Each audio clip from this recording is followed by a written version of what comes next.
اعوذ باللہ من الشیطان الرجیم بسم اللہ الرحمن الرحیم السلام علیکم ورحمۃ اللہ وبرکاتہ۔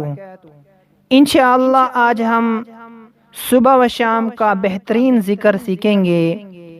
صحابی جلیل حضرت ابو ہریرہ رضی اللہ تعالی عنہ روایت کرتے ہیں کہ رسول اللہ صلی اللہ علیہ وسلم نے ارشاد فرمایا، جو شخص صبح کو اور شام کو سبحان اللہ و بحمدہ سبحان اللہ و بحمدہ، جو شخص صبح کو اور شام کو یہ کلمات 100 مرتبہ کہے، قیامت کے دن اس سے بہتر کوئی عمل لے کر نہ آئے گا مگر جو اتنا ہی یا اس سے زیادہ کہے۔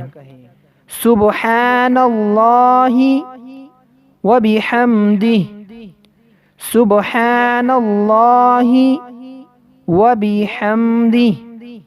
اس کا ترجمہ، اللہ تعالیٰ اپنی تعریف کے ساتھ پاک ہے۔ ان کلمات کو روزانہ 100 مرتبہ پڑھیں۔